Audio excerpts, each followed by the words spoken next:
so much motherfucking design on right now. Break it down, bring it back, make it clap. I got 3 old thoughts, new guap, wear that thing. Bitches on my line, and you know. Jadi di video kali ini saya akan membahas tentang Perang Padri. Perang Padri merupakan salah satu pertempuran yang dilatar belakangi oleh perpecahan di kalangan rakyat Minangkabau, tepatnya antara kaum Padri dan kaum adat. Pertempuran ini terjadi di daerah Sumatera Barat dan terbagi ke dalam dua periode yang terpisah, yaitu pada tahun 1821 sampai 1825 dan 1830 sampai 1837. Sehingga kaum Padri ingin melakukan pemurnian praktik ajaran Islam dengan memberantas kebiasaan-kebiasaan yang menyimpang. Kaum Padri terdiri atas ulama-ulama yang memiliki tujuan untuk memurnikan ajaran Islam di Minangkabau, sedangkan kaum adat merupakan kelompok masyarakat di Minangkabau yang masih memegang teguh adat istiadat dari leluhur mereka. Maka pada tahun 1821, pemerintah kolonial Belanda yang bernama James Dupuy melakukan perjanjian dengan kaum adat.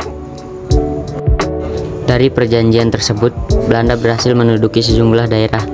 Akibat dari tindakan kaum adat dan Belanda, akhirnya terjadilah Perang Padri. Periode pertama Perang Padri 1821 sampai 1825.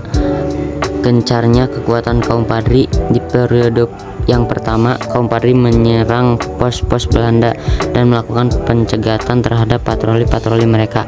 Pada September 1821, pos-pos Belanda di Simawang, Soli Air, dan Sipinang jadi sasaran penyerangan kaum Padri. Kala itu, dengan jumlah 20.000 sampai 25.000 pasukan, kaum Padri dipimpin oleh Tuanku Pasaman menyerang Belanda di hutan sebelah timur gurun. Pasukan Belanda yang hanya berjumlah 200 orang serdadu Eropa ditambah 10.000 pasukan kaum adat melakukan perlawanan. Pasukan yang dipimpin oleh Tuanku Pasaman cukup sulit dikalahkan, hingga akhirnya Belanda memutuskan untuk mengirimkan surat ajakan berdamai. Mengetahui taktik Belanda, Tuanku Pasaman tidak menanggapi ajakan Belanda dan terus menggencarkan perlawanan di berbagai tempat. Memasuki tahun 1825, Belanda kembali mengajukan perjanjian damai.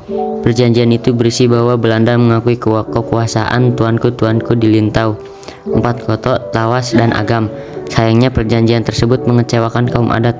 Mereka menganggap Belanda tidak menepati janji dan lebih mengutamakan kepentingan sendiri.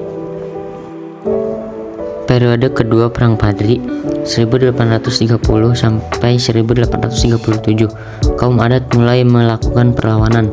Kaum adat yang kecewa dengan perjanjian damai mulai menentang dan melawan balik Belanda. Pada periode kedua ini, kaum Padri dan kaum adat mulai bersatu. Mereka menyadari bahwa musuh yang sebenarnya adalah Belanda.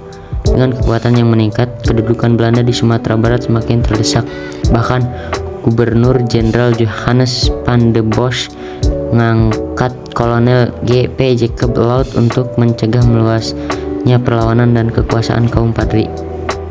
Kekalahan pasukan Padri di tahun 1834, kekuatan Belanda berfokus untuk menguasai wilayah Bonjol, hingga akhirnya pada tahun 1835, pasukan Padri mengalami kesulitan dan dipukul mundur.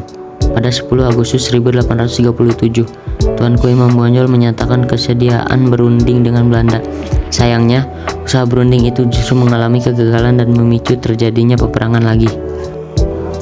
Benteng Bonjol dikepung dan berhasil dikuasai oleh pasukan Belanda pada Oktober 1837. Tuanku Imam Bonjol dan sejumlah pejuang lainnya menyerahkan diri untuk menjamin keselamatan kaum Padri. Setelah menyerahkan diri, Tuanku Imam Bonjol dibuang ke Cianjur, Ambon, dan akhirnya wafat di Manado pada 6 November 1864.